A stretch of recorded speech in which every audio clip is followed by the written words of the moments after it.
Bismillahirrahmanirrahim. Assalamualaikum warahmatullahi wabarakatuh. Waalaikumsalam warahmatullahi wabarakatuh. So, welcome back to our podcast, The Healing Project.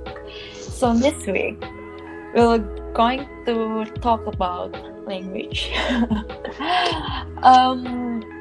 Basically, we will talk about what's the importance of language based on our experience, our motivation, the challenges, some ayahs and hadiths, and the last is the importance of by mastering many language. So Habibah, can I ask you about some question? How many language that you speak or understand? Actually, this is pretty embarrassing because I don't actually speak a lot of languages. I only speak my mother tongue, which is in Bahasa Indonesia. And the second language I speak is English.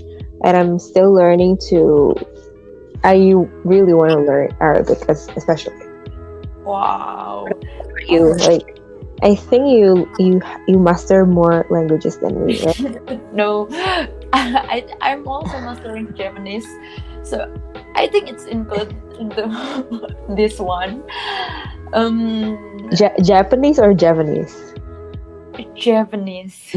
So yeah, that's the local one. Yeah, the local, because I think Indonesia has a lot of local languages.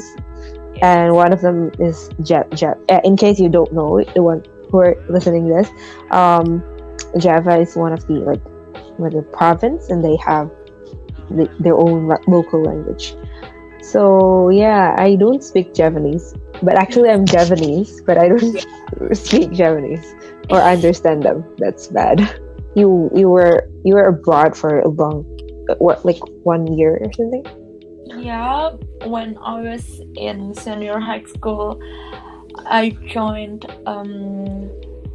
it's like scholarship experiencing 1 year in abroad, especially I was in Italy, so I've got B2 in Italian, but I don't know now it's good or not. But do you still understand? If you read something in Italian, do you understand what it says? Yes, because sometimes I read also some news in Italian. Oh, wow. I still keep in touch with my host family, so I feel it helps me a lot. Yeah, and I noticed your phone or your laptop, was it everything is in Italian language, right? Is it? Yes. Also the settings of many media social that I have, such as Instagram. Yeah. I know I tried to do that once with Arabic language, and it only lasts for a day, and afterwards I was kind of dizzy because I tried to understand things and things just doesn't make sense, and you need to see something from different sides, because Arabic is it's written from right to left, well normally I think everything is left to right. So yeah, I just changed the settings after a day. It's not even a day, I guess. Oh, actually this is our way to learn new language, and I think it's effective. Okay, so how do you learn most of languages that you understand? Basically, I don't know. I'm just go with the flow. Okay. I have joined some course in English when I was 6 years old, maybe. Before I was going to Italy, I joined training, such as, do you know online class like Duolingo? Okay. It helps me a lot. It's an application on your phone, right? Yes, and also there are many applications that helps us a lot nowadays, such as Milestone, Duolingo, many things. So I think it will help us to study many language. Was there specific requirements of Italian language before you go? Yes, I have Okay. passed one level. Oh, Actually, it is a mandatory, so I have to use. And how about you, Habiba? How do you learn them? Are you uh, on some course? for English language, it's actually a funny story because when I was in fourth grade, Mm-hmm. um, my mother moved me to another school. So before that, I was in a public school where they use only Bahasa, and Mm-hmm. English is just like conversational English where you learn like how are you and like those simple questions. Mm-hmm. Then out of sudden, my mom moved me to this curriculum Singaporean based curriculum school, and where everything is in English, and even the teachers, some teachers are like native speakers. Oh And yeah. yeah, so like that was in fourth grade, and I remember on my first day, Mm-hmm. because I entered the school like in the middle of this like school year. I think it's school term, like right in the middle. So there was even like a task on that day, like a science test, and I got like a very bad mark on that because I don't understand anything in It's English, and normal. that's like science in English. Can you imagine? Wow. Actually, the question was quite simple. It's like it's talking about matter. Matter is a Mm-hmm. gas, liquid, and solid. But I don't understand like what the word matter means. So I was just like, oh my god, it was like the hardest time of my life. Like during adapting to suddenly a different kind of environment where everybody speaks English. And if you speak in Indonesian, like you're going to have like some kind of, what do you call it? Like it's not punishment, but I think it's kind of like punishment. Those kind of simple punishments in schools, primary Mm-hmm. school. So I yeah, it was kind of hard, but then I think it's basically what you say. I agree with you. Like once you go with the flow, like once you're like put into that kind of situation where you have no other option but to understand and speak, Yes. and then like okay, it clicks somehow, and then like you can do it. Is that for some punishment? Is that motivates you a lot, or maybe another way make you Oh yeah, feel that's sad? a yeah, that's a good question actually. Like during class, because those kind of rules only apply in classroom, especially in English classes Mm-hmm. where you cannot speak other languages. Uh, so what I did just back then is to not speak unless Okay. asked by by my teachers or my friends. Mm-hmm. I just I choose to be silent. I remain silent. So, Okay. but then because like I think I this is shout out to my teachers, my very cool English teachers, and all teachers of my primary school, because they Mm-hmm. have a lot of like projects, they have a lot of like teamworks and everything that really Ah. encourage you to speak up. And I don't know, they have a really good kind of environment that uh, Mm. eventually like make me be more confident to speak in English. So it became interesting for you. That's Hmm. that's why it motivates you a lot. I Yeah. Okay. Mm, do you think this one, like starting with learning new language, will Hmm. help you a lot for living, for life? Yeah, especially because English, and nowadays, as you Mhm. know, it's it's an international language. Like Mhm. everybody connects with each other using English. So Mhm. I think they really have a lot of benefits for me in terms of my education and connecting with Okay. people with different kind of backgrounds, as long as I Mhm. speak English, of course. And yeah, what about you? What do you think? How do you think? Like, I don't know. It's kind of like it's kind of like a changing our perspective, our insight. So when we learn something new, Mm-hmm. we learn about them something Mm-hmm. more. So it can Oh, okay. maximize our potential. We know more than before. We can explore many things. We know Yeah, many that's true. knowledge Mm-hmm. before. So I think it's good for not only for us, but it's good for our atmosphere. Mm-hmm. Yeah, and I think that's why I've read somewhere in like an Islamic book by, do you know Buya Hamka, like one of the Islamic scholar in Indonesia, and he's kind of like, what do you call it? It's not a poet, but he's is very good with literature, and Mm-hmm. he wrote in his book is that um, language is something is, what do you call it? In Bahasa you call it ilmu alat. So Mm-hmm. the kind of knowledge that, what do you say? How do you say it in English? What ilmu alat? Yeah. Uh-huh. Oh, properties, knowledge.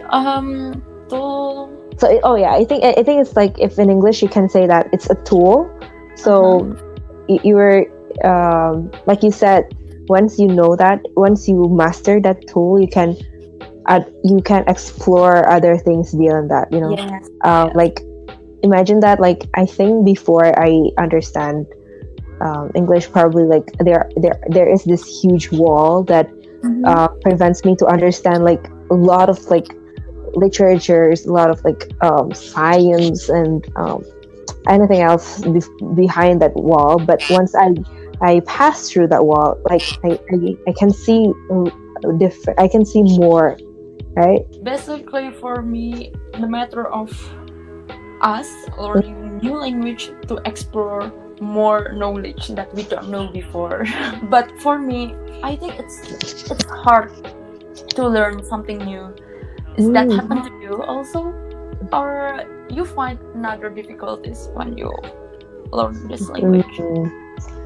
So if I think it's different because for different kind of language, like right now I'm studying, for example, Arabic, and the Mm-hmm. challenges are different compared to like when I studied English. I was younger, and I think because I was Yeah. also like in the society where everybody we were forced technically to Mm-hmm. speak that language.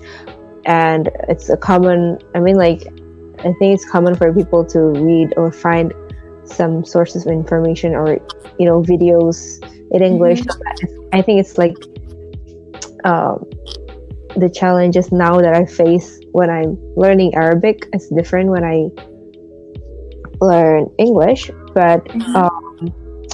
I think there were also times when you know because I told you that I moved to that school in fourth grade, and there was this kind of program where you Mm-hmm. where you brought a book home, and you need to read it aloud to your parents. So that's kind of like a read aloud program to your parents. And Mm-hmm. that was so stressful for me. Like, even just reading a simple book to my mom, I was Mm-hmm. out, and I practically cried during reading simple book, and because it Mm-hmm. really stresses me out. So I think definitely that there was a lot of challenges that I faced during the time, basically about like overcoming my own, like, what do you call it, like uh what is that, inconfident, is that a word? Inconfident. Yeah. Maybe inconfident. Yeah, so, like, overcoming my own, it's like my own battle within myself, like, not Mm-hmm. wanting to speak out because I'm feeling embarrassed of how I speak, probably, or like afraid to make mistakes on English. And bahasa is really simple, isn't it? Yes, there Yeah. is no grammar. Yeah, So we exactly. can mix all of them. The subject. I know. I know, like, for us who had that kind of mindset, who's been talking in bahasa with no kind of grammar, Mm-hmm. no masculine and feminine, right? Yes, there And is no masculine. in bahasa, in bahasa, whatever you type, whatever, how you pronounce a word is how you see the word. So it's Yes. very phonetical language. Mm-hmm. Yeah. So that's like different from in English and other languages which have a lot of like grammar in terms of tenses, right? Past Yeah. tense, future tense, present continuous, and something. Um, so yeah, definitely in terms of speaking and writing, the challenges. I think the biggest one, like afraid to make mistakes of grammatical mistakes. Or I don't know. What about you? Some things happen to me Mm-hmm. because I learn English with Italian nowadays.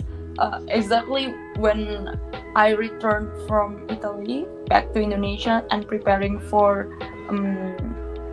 my examination for entering university, I was so confused with the grammar between Italian and English. It's basically different. Oh. sometimes, sometimes I use some words, some verbs, or some noun in Mm-hmm. Italian for English, and English for Italian. So Wait. it Oh, makes me confused. but Salsa, you did you learn Italian first or English first? Which one do you learn? I learned both basically. Mm-hmm. For English, I've mastered it before I was going to Italy. Oh, But okay. for Italian, I need to learn Italian for a month, and Mm. I need to pass one level in milestone. It's like an application like Duolingo. Mm-hmm. And when I was in Italy for 1 month until 3 months, I have a course from the organization that guides me for learning Italian. But basically, in a month in Italy, I was able to speak. Wow. So I was able to speak Italian, but only also two kind of grammars. I think no, two kinds of like past and Oh, past like the future. tenses. Yeah. Okay. Yeah, past yes, tenses. And I think because the challenge is different because you understand more like multi languages, so you ended up like mixing them. Is it like Yeah. quite? Do they have like similar words in Italian and English? No, No? it's different, but Okay. I'm just mix it because Oh, I okay. was confused. It's happened when I speak in Japanese with Indonesian. Yeah. Because Okay, I get it. But what about you understand Japanese? Do you have challenges like when you learned it, or just it came naturally to you because you're Japanese, like you're born raised in Java? I'm not absolutely mastering Japanese because Japanese is also complex. hard. Yeah, Yes. it's a very complex language. I think like Yes.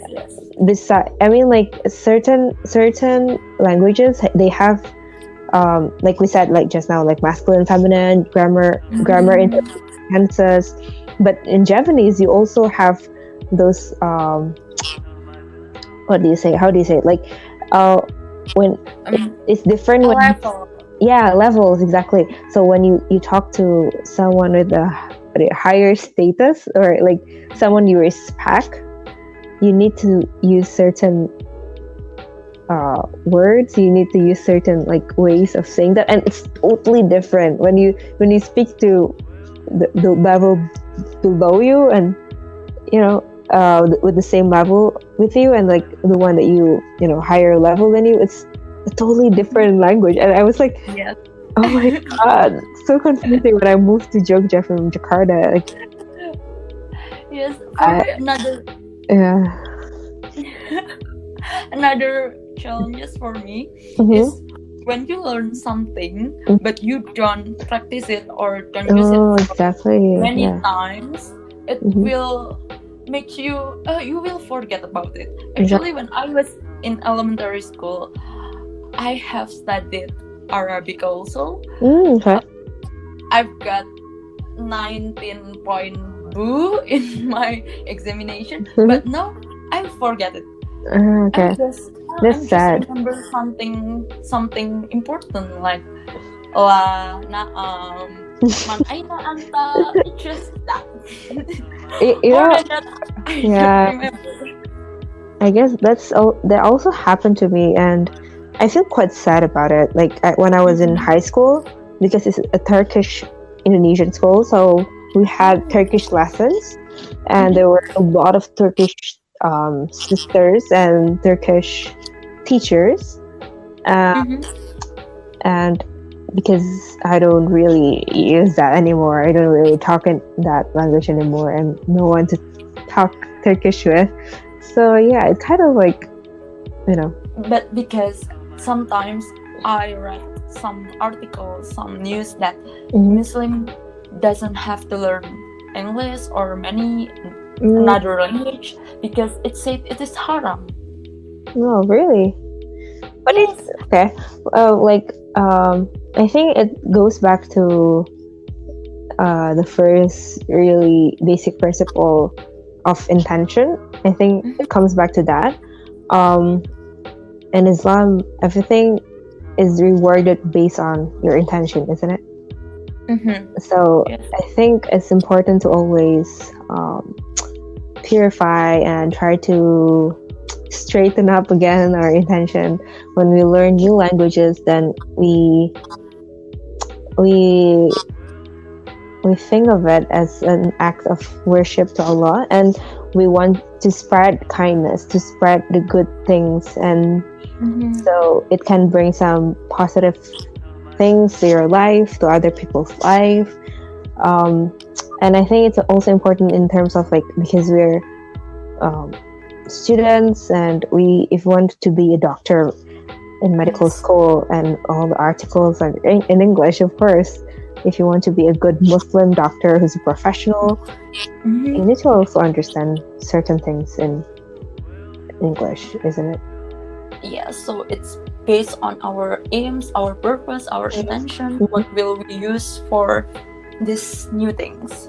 Yeah. So Habibah, do you remember that you told me basically when we are going to share about this religion, we want to share Islam, we want to do dakwah, we need to share it with their language, like based on its society. What do you call it? Like, I really respect those people who try to, try to level with the one who's they're trying to spread da'wah into. For example, like this, if you go to certain villages in Indonesia, like especially in Java, and then you go to the mosque in the morning for subuh fajr prayer, and then you sit down and you listen to the, what do you call it, like it's not a khutbah, but it's like a simple tawshia, like lecture after the prayer. Yes. And that's like totally in Javanese, like like a really, what do you call it, a really professional Javanese speaking. Yeah. And I think it's important so that it really connects to the people, like who's in that mosque, because with their level of understanding on the religion itself, on the level of understanding of knowledge, or even like their own, their own profile. So I think we have a lot of examples. We are taught to also spread da'wah in the language of the people that we want to spread da'wah into. And so that's why I think I've reflected a lot, like, because when I got into international program in UGM,